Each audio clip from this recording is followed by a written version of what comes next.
জালেমরা পৃথিবীতে আল্লাহর সৃষ্টি জগতে নিকৃষ্ট।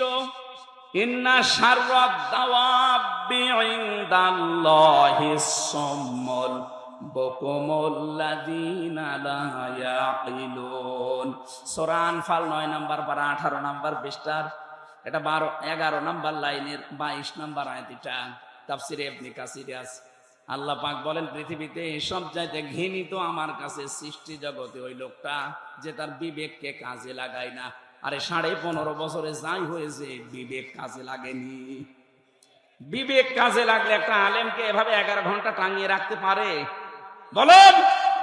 এটা তো আমার নিজেরটা বললাম, বাকিগুলো মামুনুল হককে দেখেননি? এরকম চেয়ারে যেত আদালতে, মাজাটাই শেষ করে দিয়েছে।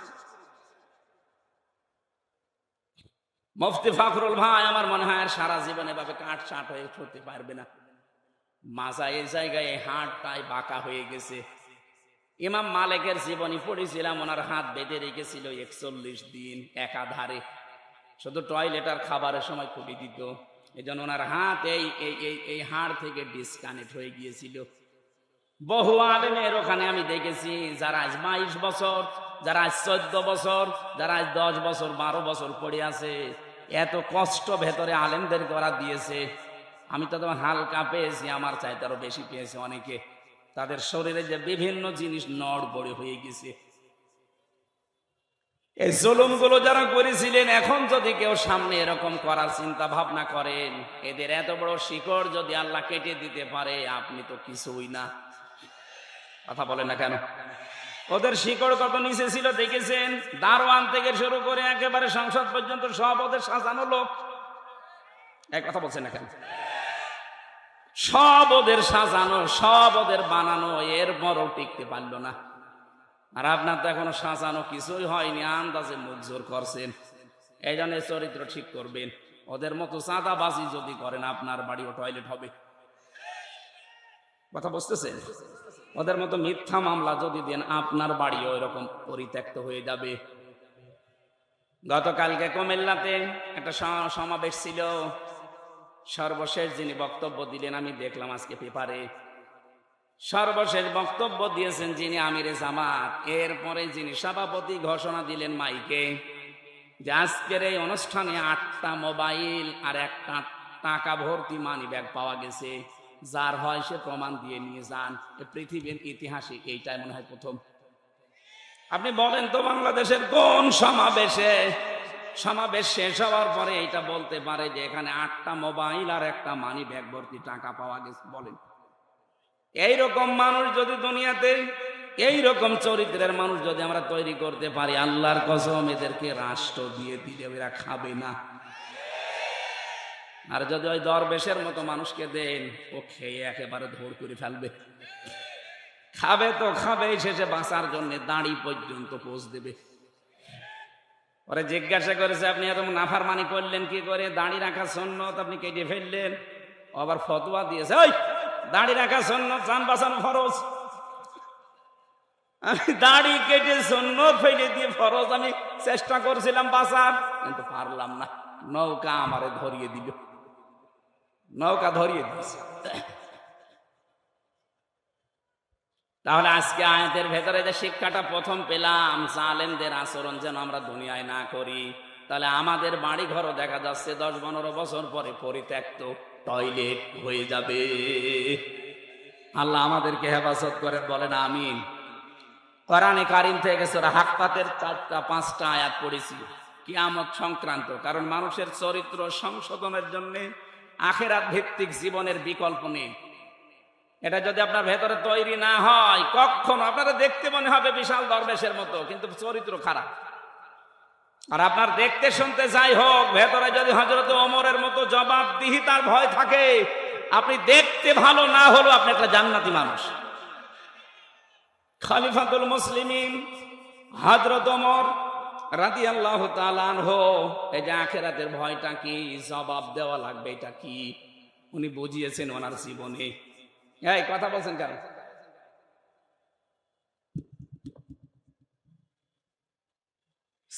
ছেলে তারা আব্দুল্লাহ নাম, ভর্তি করলেন মাদ্রাসায়।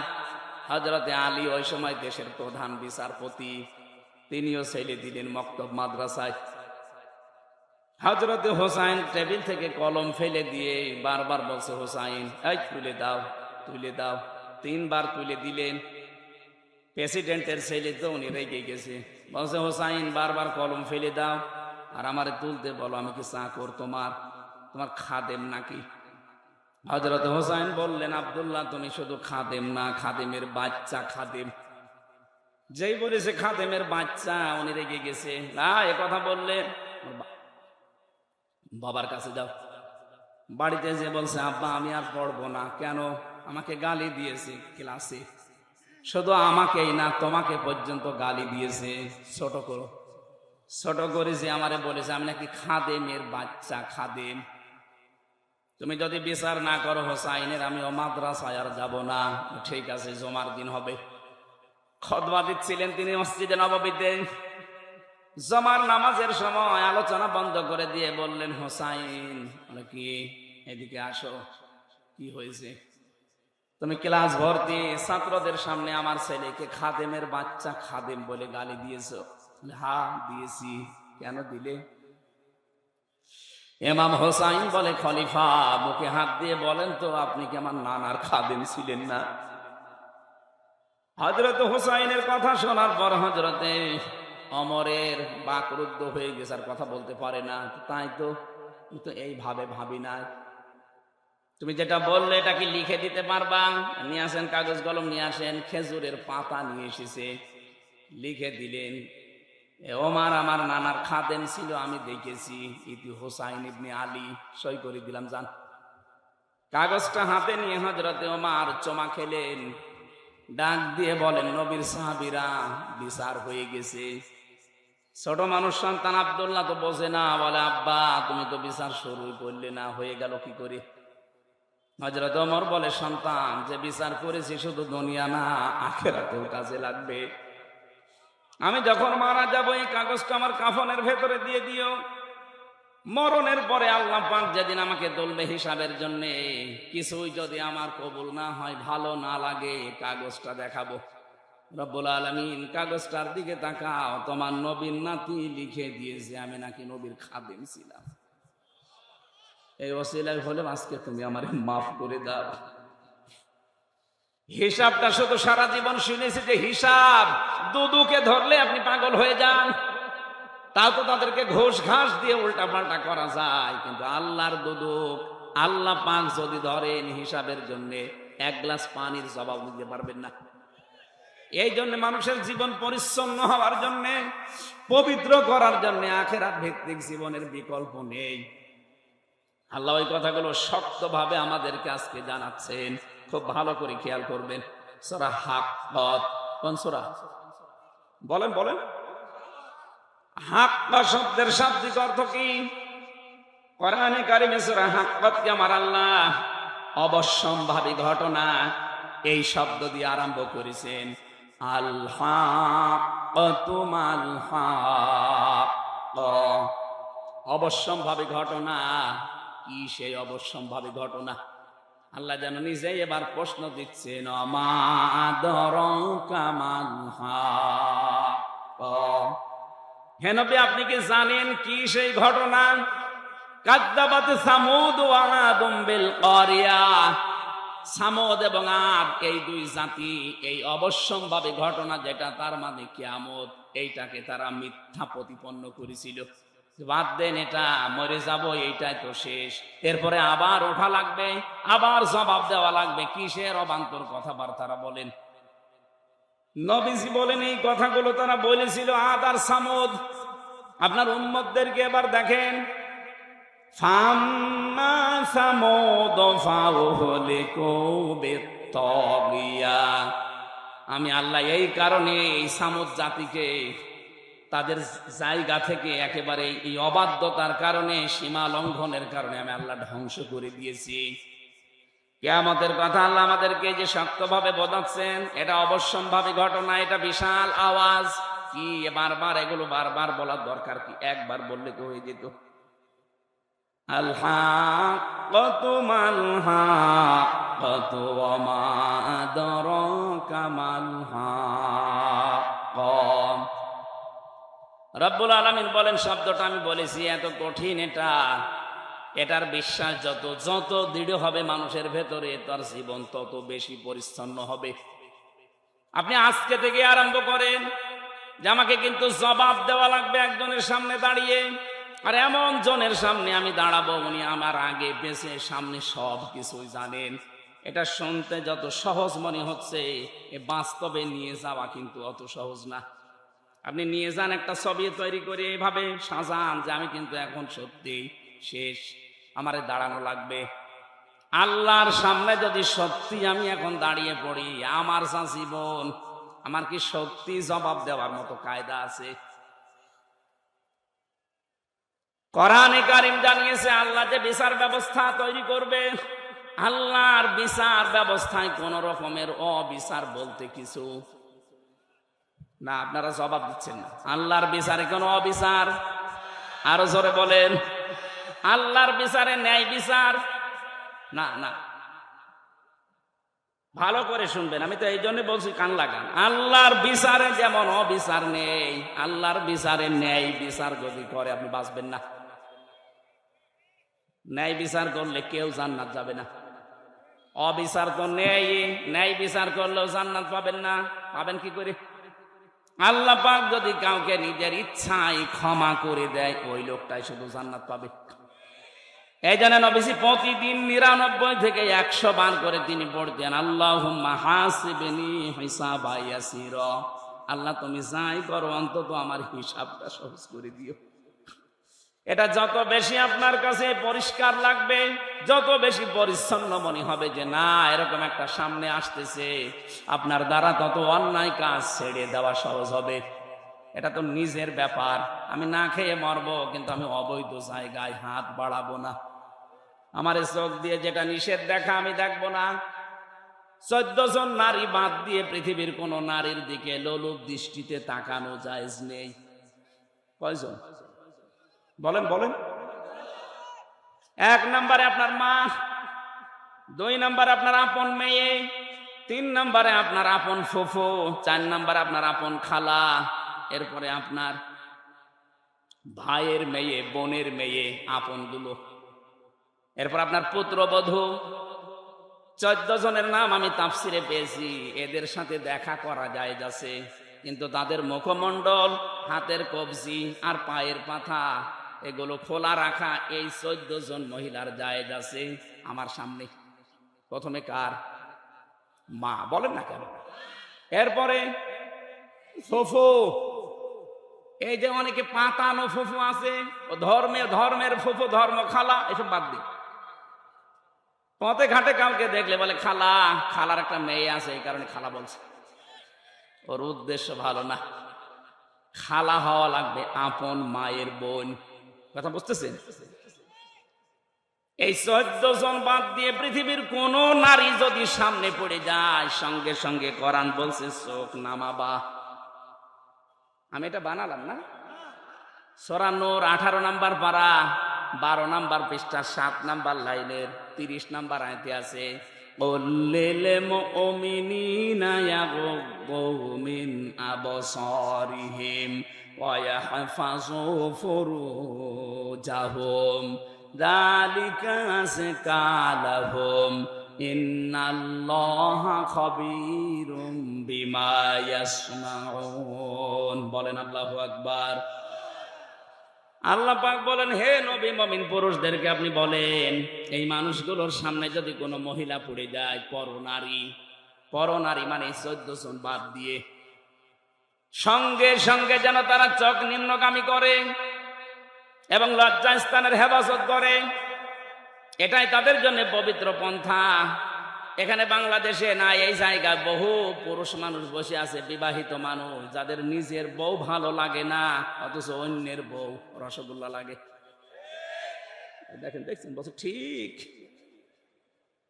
এই রোগটা শয়তান তৈরি করে ওয়াসওয়াসার মাধ্যমে। এবার আসেন তো এই রোগের ঔষধ কি?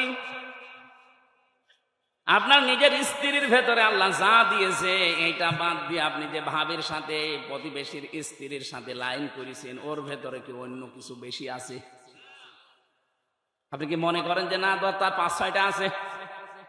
তার ভেতরে যা আপনার স্ত্রীকে আল্লাহ তাই দিয়েছে, অথচ নিজের স্ত্রীর প্রতি কোনো আকর্ষণ নেই, ভালোবাসা নেই, মন থাকে না, শুধু মন টেনে চলে যায় ভাবির দিকে। এরকম রোগে কারা আছেন একটু হাত তোলেন তো। আমার মনে হয় এই এলাকায় সব ওয়াজ করা ঠিক না, এরকম আল্লাহর ওলি বসে আছে। এরকম রোগের রোগী দেশে নেই। কথা বলে না কেন? মেয়েরা যারা এসেছেন শুধু নামাজ পড়া, রোজা রাখা, কালো বোরকা পরায় কিন্তু ইবাদত না। ওয়াইদা গাবা আনহা হাফিজাতুহু, স্বামী যখন বাইরে যাবে তখন নিজের ইজ্জত, সম্ভ্রম, স্বামীর সন্তান, স্বামীর মাল সম্পদ এগুলো আপনাকে হেফাজত করে রাখা লাগবে। কিন্তু অনেক মহিলা আজ ব্যর্থ, স্বামী বাইরে চলে গেলেও মনে হয় দিন পায়।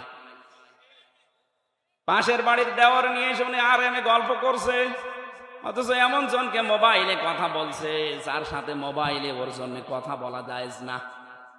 কথা বলে না কেন? একটা ভুল কাজে আছে অনেকেই। হ্যাঁ, কোনো অবিবাহিত মেয়ে লোককে যদি ভালো লাগে প্রস্তাব দিয়ে সামর্থ্য থাকলে বিয়ে করে ফেলেন, কিন্তু বিবাহিত কোনো মহিলার সাথে যদি আপনি ভুল করে আর জেনে শুনেও যদি লাইন করে থাকেন, জীবনেও তো সেই স্বামী ছেড়ে না দিলে বিয়ে করতে পারবেন না। কথা বলছেন না কেন?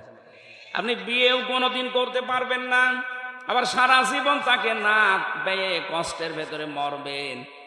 এই জন্য যারা বিবাহিত কোনো মহিলার সাথে লাইন করেছেন এই মুহূর্তে তওবা করেন।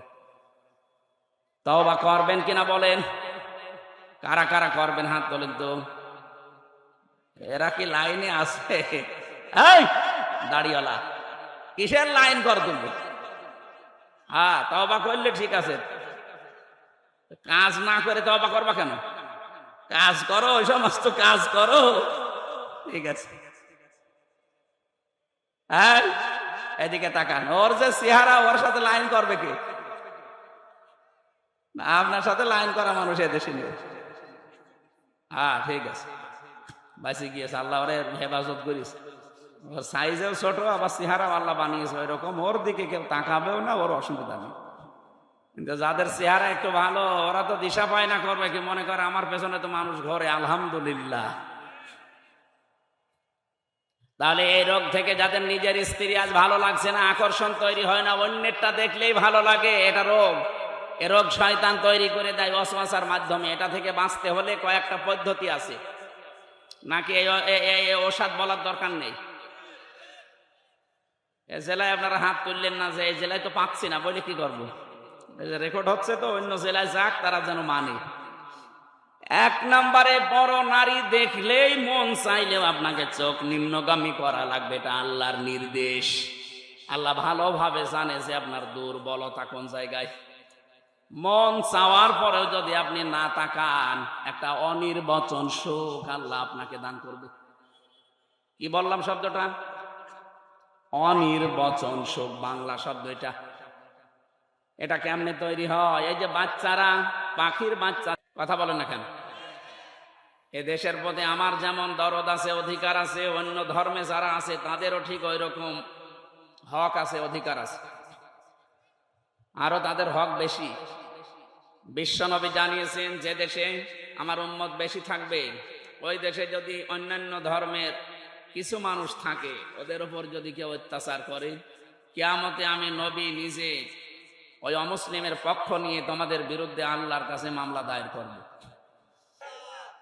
ওয়ানসালনা ইলাইকা যিকরা লিতুবায়্যিনা লিন-নাসি মা নুযিলা ইলাইহিম ওয়া লাআল্লাহুম ইয়াতাফাক্কারুন। সূরা নাহলের 44 নম্বর আয়াতের শেষের দিকে আছে, আল্লাহ পাক বলেন, হে নবী, এই কিতাব আপনার প্রতি আমি নাযিল করেছি, আপনি জীবিত মানুষদের সামনে ব্যাখ্যা করে শোনাবেন। কোন মানুষ? জবান খুলে বলবেন, কোন মানুষ? এই যে লিতুবায়্যিনা লিন-নাস, এখানে আরবি গ্রামার যারা জানে, আলেম যারা, লাম শব্দ ব্যবহার করা হয় 13টা অর্থে। প্রথম অর্থ হচ্ছে লাম ব্যবহার করা হবে আরবিতে জীবিত মানুষদের জন্য। অথচ দুর্ভাগ্যজনক হলেও সত্য, 96% মুসলমানের এই দেশে জীবিত মানুষদের সামনে কোরআনের ব্যাখ্যা বিশ্লেষণ করা বড় কঠিন হয়ে গিয়েছিল, বিশেষ করে 15.5 বছর। এক কথা বলছে না, কি অবস্থা বানিয়েছিল, 14 জায়গায় অনুমতি নেওয়া লাগবে, তারপরে অনুষ্ঠান হবে। সরাসরি বলে না যে না কোরআনে দেশে চলবে না, কিন্তু যেন না চলে সেই ব্যবস্থা সব পাকাপোক্ত করেছিল। একজন নাকি তার বউকে খুব জোরে জোরে কিল দিত। একদিন বলছে, কি তুমি যেভাবে কিল মারো আমারে রাখবা না? কিলের ওজন দেখে টের পাবো না? কিলের ওজন দেখে তো টের পাওয়া যায় যে তোমার রাখবো কিনা।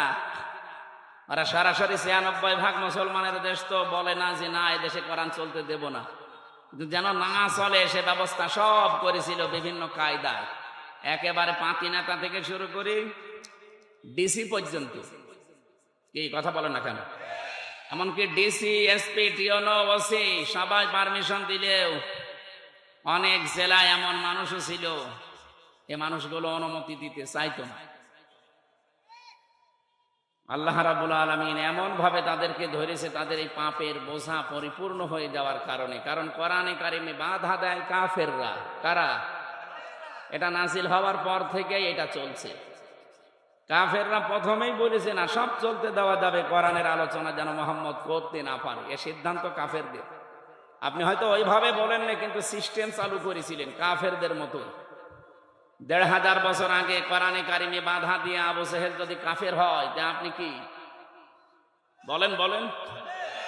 অনেকে বলে হ্যাঁ আবু জেহেলের সাথে তুলনা দিচ্ছেন, আবু জেহেল আল্লাহকে মানতো। আরে ভাই, কাবা শরীফের সভাপতি ছিল, আপনি তো নওগাঁ মসজিদের সভাপতি, আপনাকে কেউ চেনেই না। আর আবু জেহেল কোন মসজিদে? কাবা শরীফের সভাপতিও। হাজিদের পানি পান করাতো ধান্দায়। কিসে?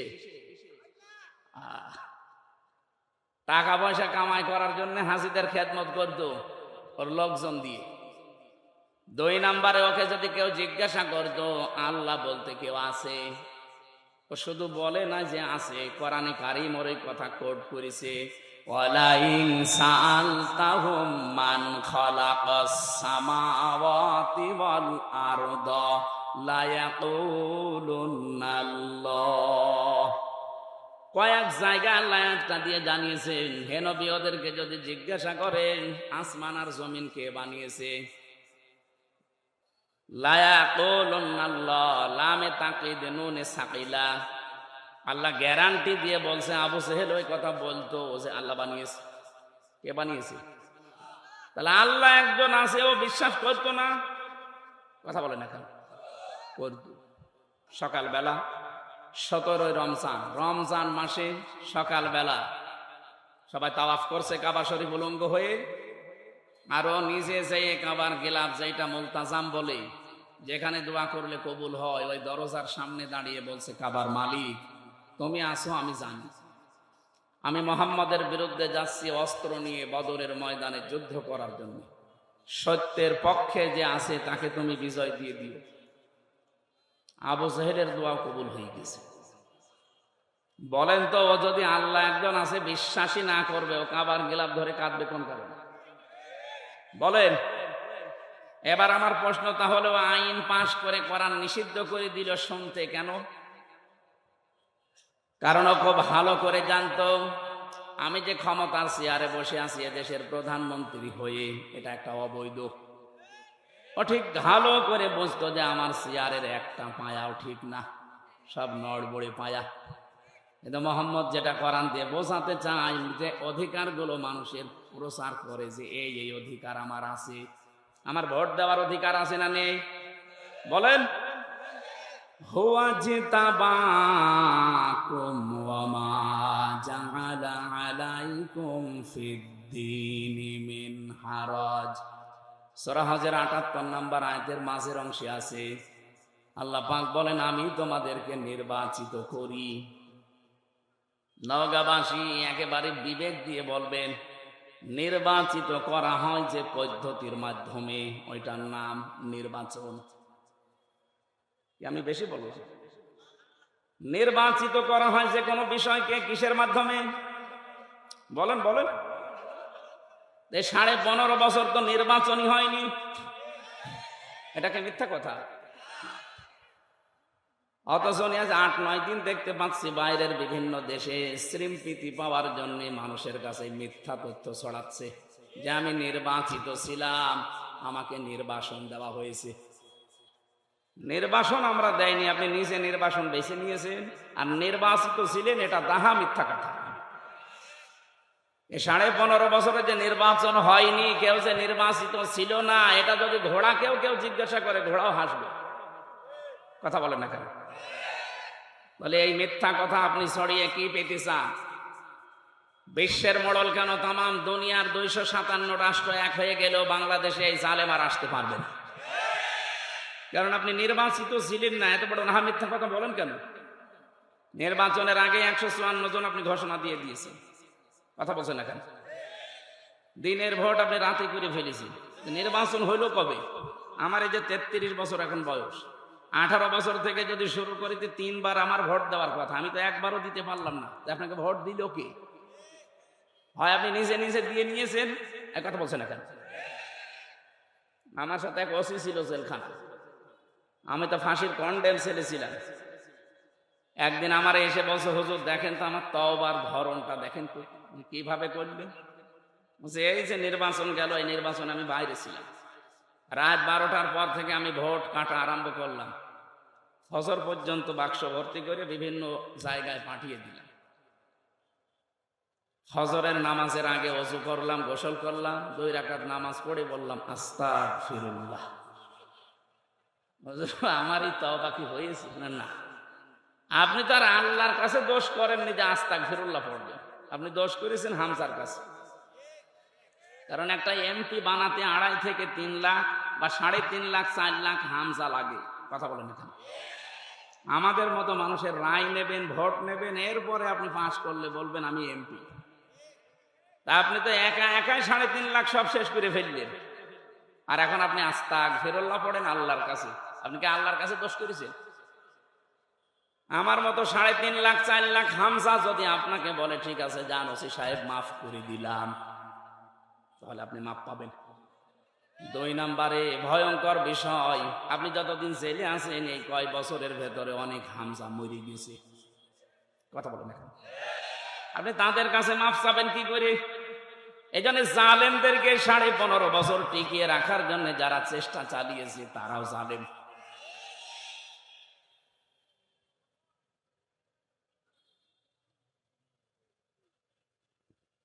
বলেন তো ওসি সাহেবের যে তওবার ধরন বললো, ওকে তওবা বলে নাই আর কি বলে? বাংলাদেশে বহু মানুষ এখন দেখছি আর কি মারছে।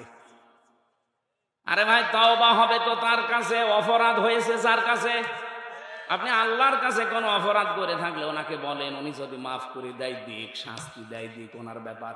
আপনি তো অপরাধ আমার কাছে করলেন, আমার কাছে অপরাধ করে কাবার গিলাপ ধরে মাফ চাবেন, পুরাটা উল্টা না। আপনাদের তাওবা হচ্ছে না। যারা তাওবা করতে চান, অপরাধ করেছেন যার কাছে, স্বীকার করবেন তার কাছে। এইটা বাংলাদেশে যদি চালু হয়, পরবর্তীতে যারা চেয়ারে বসবে ওরা আর অন্যায় করার সাহস পাবে না। কারণ অপরাধ যার কাছে, স্বীকার করা লাগবে তার কাছে। আজকে এই সংক্রান্ত আয়াতগুলো আমরা কোরআন থেকে পড়েছি, আমরা কথা বলবো সামনে ইনশাআল্লাহ। আবু জেহেলের কথা বলছিলাম। এ লোকটা বেশ ভালোভাবে জানতো আমি যে চেয়ারে বসে আছি এ তো জোর করে আছি। মোহাম্মদ যেটা বলতে চায় অধিকারের কথা, যদি সত্যি মানুষ এগুলো জেনে ফেলে তাহলে আমার চেয়ার রাখবে না। এই জন্য মোহাম্মদের কোরআন এটা বন্ধ করা দরকার। 1500 বছর পর নব্য আবু জেহেল যারা, তারা জাতে মাতান হলো, তাহলে ঠিক ছিল। ওরাও বুঝেছিল আমাদের যে চেয়ার, এ চেয়ার তো বৈধ না। কথা বলেন না। এই জন্য এই 15 বছরের ভেতরে যারা নির্বাচনের মাধ্যমে প্রহসন করে এমপি, মন্ত্রী, মেয়র, সাবেক উপজেলা চেয়ারম্যানের নিচে লিখে দেন, আপনি লিখবেন না। কারণ আপনি সাবেক উপজেলা চেয়ারম্যান, সাবেক মেয়র, সাবেক এমপি, সাবেক মন্ত্রী, এটা অবৈধ। আপনাকে কে ভোট দিয়েছে যে আপনি এটা লিখেন? না, আপনি একটু বেশি করে লিখতে পারেন যে সাবেক চোর, এইটা লেখা যায়। কারণ আপনি চুরি করেছেন, আপনি লিখে দেবেন যে আমি চোর। তো বর্তমান তো চুরি করছেন না, সাবেক, এজন্য সাবেক চোর বা সাবেক ডাকাত লিখে দেবেন। এই কথা বলছেন না কেন? আর 8 সাল থেকে 24 সাল পর্যন্ত যত কিছু নিয়েছেন রাষ্ট্রের কাছ থেকে এগুলো সব ফেরত দেওয়া লাগবে। কারণ আপনি অবৈধ জিনিস বৈধ করার জন্য এগুলো ফেরত দিয়ে জনগণের কাছে বলেন যে আমাদের ভুল হয়ে গেছে। এটা যতদিন না বলবেন ততদিন আপনি এই দেশের বৈধ নাগরিক না। বহু মানুষের অধিকার নষ্ট করেছেন, আগে ফেরত দেবেন। আমার ভাইরা, এই যে মানুষগুলো এতদিন পর্যন্ত যারা বুঝেছিল যে আমির হামজা কোরআন দিয়ে যা বলতে চাই এ তো আমার চেয়ারে ধাক্কা লাগে, ওই তখন আস্তে করে বলে যে না ওরে আসতে দেওয়া যাবে না, ও রাজনৈতিক কথা বলে, ওরে শয়তান। আমার মনে হয় যারা 15.5 বছরে আমার এই কথা বলতে দেয়নি, নবীজি যদি এসে এখন কোরআন প্রচার করতো, নবীকেও বলতে নবী রাজনীতি করে। কথা বলে না কেন? এই জন্য কোরআনের প্রথম আয়াত এটা। রব্বুল আলামিন বলেন এমন একটা কিতাব আপনাকে আমি দিয়েছি, আপনি মরা মানুষকে শোনাবেন না, শোনাবেন জীবিত মানুষদের। অথচ জীবিত মানুষদের কোরআন শোনানো এমন কঠিন অবস্থা হয়ে দাঁড়িয়েছিল, যারা আমাদের বাধা দিত ওই লোকের বাবা মারা যাক আমারে ডাক দিয়ে বলবে হুজুর কোরআন পড়িয়ে দিন। এক কথা বলছে না কেন? ওর বাবা মরে গেলে আমারে বলবে কোরআন পড়িয়ে দিন, অথচ জিন্দা অবস্থায় পড়ার দরকার ছিল। এখন তো মরে গেছে, এখন পড়ে করবো কি? ওর আযাব আরো বাড়বে। কারণ সে আয়াতি পড়বো একটাও তোর জীবনে ছিল না। কি আপনার বাবা এমন বাবা যে আপনার নামে সব ভালো ভালো জমিগুলো দোকানগুলো লিখে দিয়েছে, আর আপনার বোনের নামে বলেছে তোর নামে দোয়া করে দিলাম।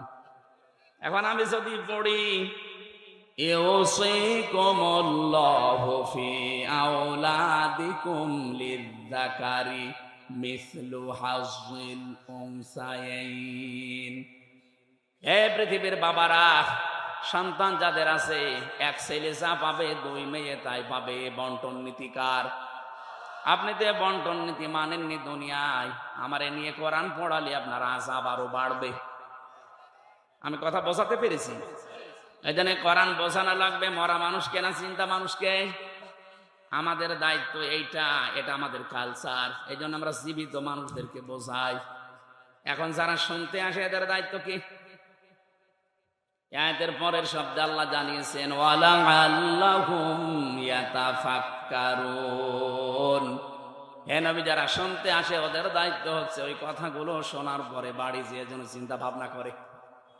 তাহলে আমার দায়িত্ব সঠিকভাবে জীবিত মানুষদের সামনে ব্যাখ্যা করা, আর আপনার দায়িত্ব এটা শোনার পরে বাড়ি যেয়ে চিন্তা ভাবনা করা। করবেন তো? হ্যাঁ, ইনশাআল্লাহ। এই কোরআন, এজন্য আমি বলছিলাম আমাদের শুধু একা না, হাযা বায়ানুল লিন্নাস, মানুষ পদবাচ্চে যারা বিবেচিত সবার জন্য আজকের এই অনুষ্ঠান। আমরা সবাই এখন দল মত জাতি নেই, সব এখন এক। কথা বলেন না কেন? ইসকনের যে নাম শুনছিলেন মজ্জেম ভাইয়ের কাছে, আসলে ইসকন এটা হিন্দুদের খোদ সংগঠন না।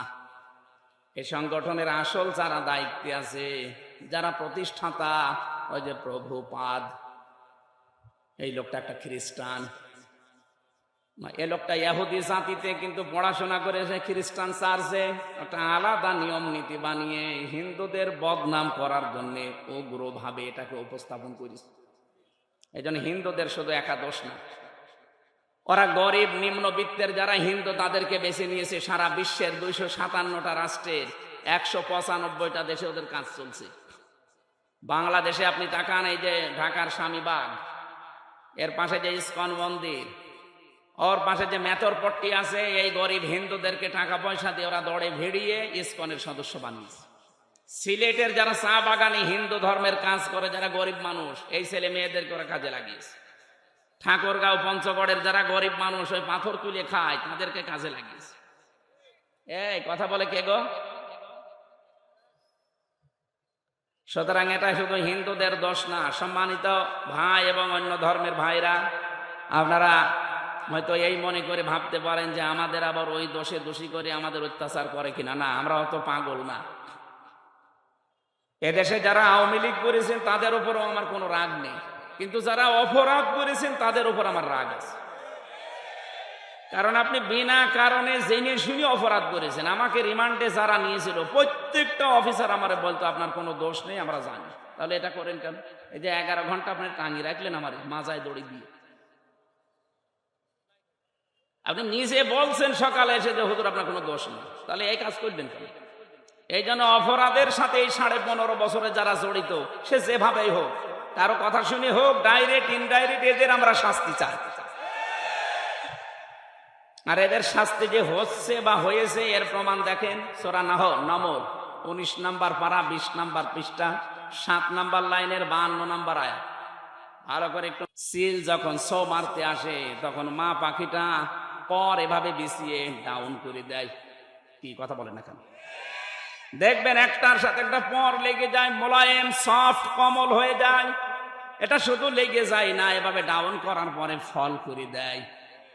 আল্লাহ কোরআনে কারিমে উদাহরণটা সূরা বানী ইসরাঈলের 23 নম্বর আয়াতে দিয়েছেন, ওয়াখফিজ লাহুমা জানাহাদ-দুল্লি মিনার রাহমা। হে দুনিয়ার মানুষ, যারা সন্তান হয়ে গেছো তারা তোমার মা বাবার কাছে এভাবে হাতটা বিছিয়ে দাও। এখানে আল্লাহ যদিও জানাহন দিয়েছেন, ডানা। আমাদের পৃথিবীতে কোনো মানুষের ডানা হয় না, হয় আমাদের হয় হাত। হাতের আরবি শব্দ ডানা না, হাতের আরবি শব্দ জানাহন না, হাতের আরবি শব্দ ইয়াদুন, আদুদা, আইন দোয়া দাল। আল্লাহ আদুদাও দেয়নি, ইয়াদুনও দেয়নি, দিয়েছে জানাহন। কেন? আমাদের তো ডানা নেই, ডানা হয় পাখির। কার? পাখির ডানা হাওলাত করে আল্লাহ আমাদের লাগিয়ে দিলেন কেন? কারণ পাখির যে ডানা, এর ভেতরে নরম কিছু পাওয়া যায়। এই যে পরগুলো পাবেন, পালক এত সফট, এত কোমল, এত মোলায়েম, একটার সাথে আর একটা লাগবে। এর নিচে যখন বাচ্চারা আশ্রয় নেবে, এই পলকের নিচে দেখবেন ছোট ছোট কুয়াগুলো আছে, এত নরম। এটা একটার সাথে আর একটা লাগার কারণে নিচ দিয়ে যেগুলো ঝরে যায়, ওই বাচ্চাগুলো নিচে যাওয়ার পরে ওদের মাথায়, ওদের চোখে, বিভিন্ন জায়গায় যখন লাগে, একটা আলাদা শান্তি। ওই সময় তারা কিচির মিচির কিচির মিচির করে। ওইটার বাংলা শব্দ হচ্ছে অনির্বচন সুখ। আল্লাহ এখানে বোঝাতে চেয়েছেন, ও হামজা, দুনিয়ায় তোমার মা বাবা যতদিন বেঁচে আছে, তোমার হাতটা খরচের হাত বলো, সেবার হাত বলো, এমন কায়দায় মা বাবার সামনে বিছিয়ে ধরবা, অন্তত তারা যেন মনে করে আমার হামজা থাকতে আমাদের আর কোনো চিন্তা নেই। বলেন সুবহানাল্লাহ। নওগাঁবাসী বিবেক দিয়ে বলেন তো, আমাদের মা বাবা কি আমাদের উপরে ভরসা করতে পারছে? না। আজ অধিকাংশ মা বাবা সন্তানের উপরে ভরসা করতে পারে না। মনে করে সন্তান বিয়ে দিলে আমাকে পর করে দেবে, হয় আমাকে আলাদা করে দেবে, নাই বৃদ্ধাশ্রমে দিয়ে দেবে। কথা বলেন না কেন? এটা মনে করার কারণ হচ্ছে, আজ অধিকাংশ পরিবারের সন্তানও কিন্তু চায় না যে মা বাবাকে আমি আলাদা করে দেই, বৃদ্ধাশ্রমে রেখে আসি, বাড়ি থেকে তাড়িয়ে দেই না। কোনো সন্তান দুনিয়া এটা চায় না, কিন্তু বাধ্য হয় বোর কারণে। আসতে বলেন। সম্মানিত মা বোন যারা এসেছেন, এই জন্য বলছে শুধু নামাজ পড়া, রোজা রাখা, গালো বোরকা পরা ইবাদত না। আপনি স্বামীর মা বাবাকে নিজের মা বাবার মতো আচরণ করবেন, এইটাও ইবাদত। ইবাদত কাজ বাংলাদেশে নেই, এই জন্য এখন জেলা এবং থানায় থানায় বৃদ্ধাশ্রম হচ্ছে। কয়েকদিন আগে আমি নীলফামারী গিয়েছিলাম, কিশোরগঞ্জ থানা, দেখলাম বৃদ্ধাশ্রম। আমারে নিয়ে গেল দেখার জন্যে। এই কোলে 20 জন, এই কোলে 20 জন মার বাবা বসে আছে, মুরব্বী। ওদের চেহারার দিকে আর চোখের দিকে তাকিয়ে আমি দেখতে পেয়েছি প্রতিটি মা বাবা তার সন্তানের জন্য বরদোয়া করছে, অথচ তাদেরও আমার মতো ছেলে মেয়ে আছে। কথা বলেন না কেন? কেন আমার মতো সন্তান বিয়ে করার পরে মার বাবাকে বৃদ্ধাশ্রমে রেখে আসবে, বাড়ি থেকে তাড়িয়ে দেবে, আলাদা করে দেবে কেন? অথচ আমার পেছনে সবচেয়ে বেশি শ্রম দিয়েছে একেবারে 25-30 বছর পর্যন্ত একাধারে বিনা লাভে আমার মা আর বাবা। কোন প্রকার লাভ ছাড়া তারা আমাকে এ পর্যন্ত তুলেছে। আর বানানো গাছ পেয়ে এখন আপনি একেবারে পর করে দিলেন, ডিলেট করে দিতে চান। নিজের মা বাবা যদি হয়তো আপনি ডিলেট করতেন। এজন্য মেয়েরা যারা এসেছেন পুত্রবধূ, তাদেরকে বলছি, জীবনও আপনি স্বামীর মন পাবেন না। সত্যি কথা বলছি আমি স্বামী হিসাবে, জীবনও আপনি স্বামীর মন পাবেন না যদি স্বামীর মা বাবার সাথে খারাপ আচরণ করেন, তাদের ব্যবহারটা ঠিক না করেন, তাদের যে যত্ন করার দরকার, তাদের যে খরচ করা দরকার, এটা যদি না করেন, হয়তো স্বামী উপরে উপরে তার সন্তানের কারণে, তার সংসারের কারণে ভালোবাসবে, কিন্তু ভেতরে ভেতরে বলবে আল্লাহ এ যেন মরে যায়, আর একটা বিয়ে করবো। হাদিস, নবীজি বলেন কোন স্ত্রী যদি চায় আমার স্বামী বেশি দিন বেঁচে থাক, আমার স্বামীর হায়াত বেড়ে যাক, তার সন্তান, তার সম্মান, তার প্রভাব প্রতিপত্তি, অর্থনীতি এগুলো আরো বেড়ে যাক, নবীজি বলেন ওই স্ত্রী যেন বারবার তাকিদ দেয়, স্বামী তুমি যাই করো রক্তের সম্পর্কগুলো ঠিক রাখো। আমার সাথে সবচাইতে বেশি রক্তের সম্পর্ক আমার মা বাবার, আমার বোনের, আমার ভাইয়ের, আমার চাচার, আমার ফুফুর। এই কথা বলছেন কেন? এইগুলোর সাথে আজ সম্পর্ক ভঙ্গ করার জন্য সবচাইতে বেশি দায়ী বউরা। আমি জানি মেয়েরা এখন আমার নামে বরদোয়া করছে, আল্লাহ হুজুর মরুক, মরবো তাও আমি বলবো, কারণ আমি চাই আপনারা যেন বেঁচে যান। হাজারো স্ত্রী কিন্তু জাহান্নামে যাবে, কিন্তু এই স্বামী স্ত্রীর এই রক্তের সম্পর্কগুলো নষ্ট করার কারণে।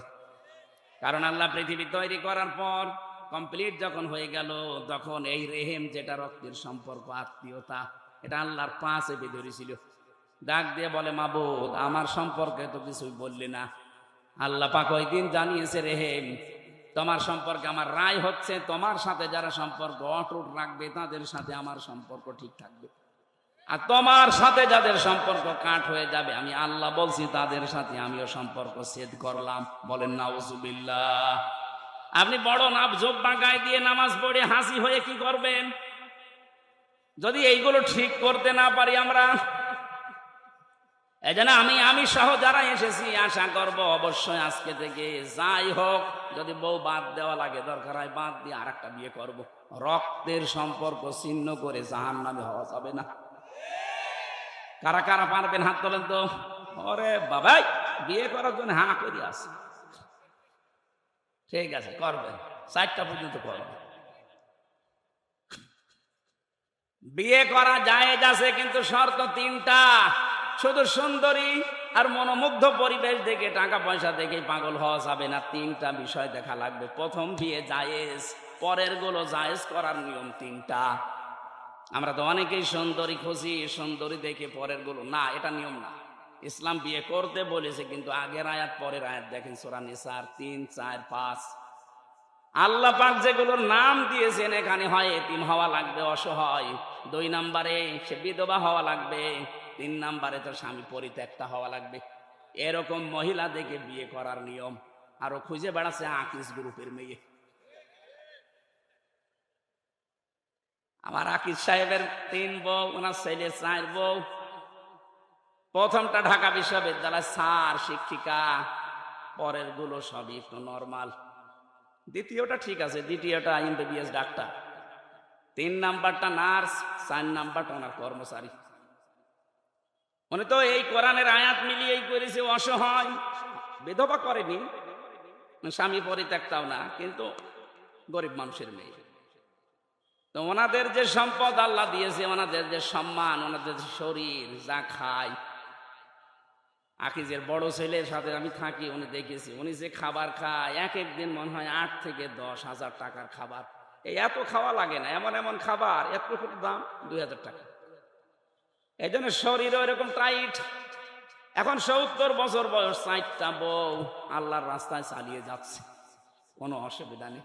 অথচ আমার যে শরীর একটাই চলে না, আমি একটারই সময় দিতে পারি না। এই যে কয়দিন বের হয়েছি বাড়ি থেকে, খালি বাড়ি থেকে গেতাছে ওই তাই করে বেড়াবো।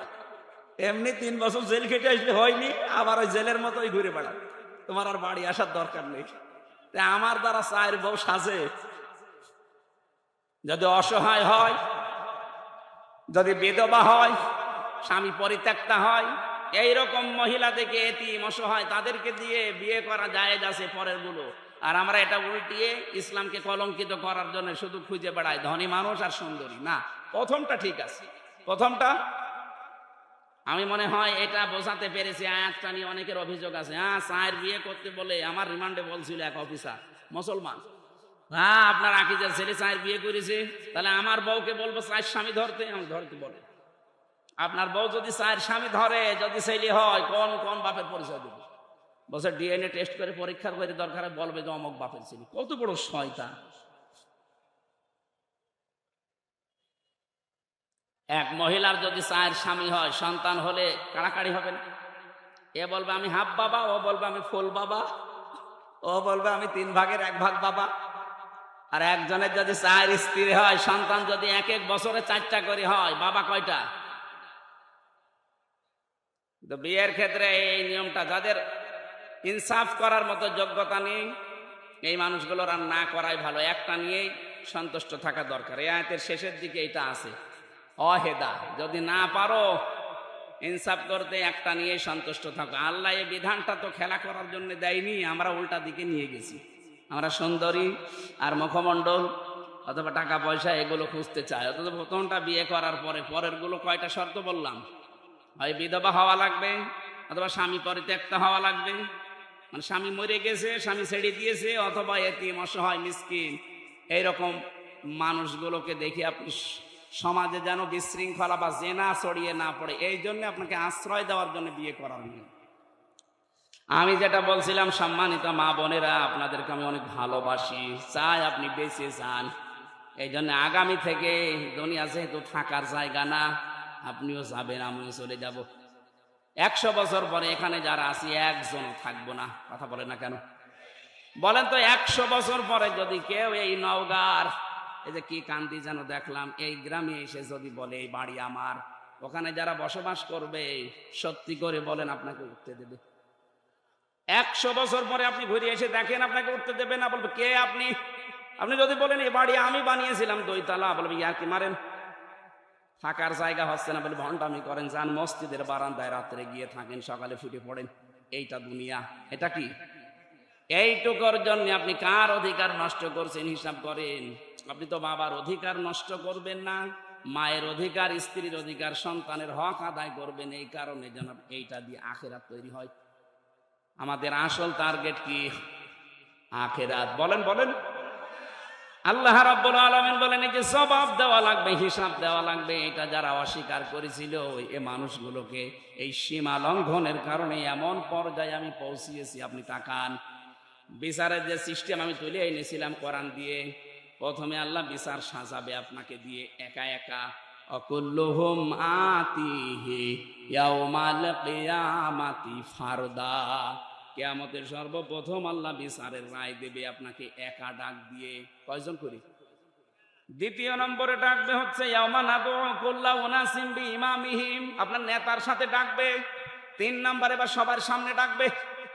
ওই যে বিচার ব্যবস্থায় বললাম আল্লাহ কোনো অবিচার করেন না, ন্যায় বিচার করলে কেউ বাঁচবে না, জান্নাতে যেতে পারবে না। হ্যাঁ, যদি উনি মাফ করে দেয়, এইটাই পদ্ধতি।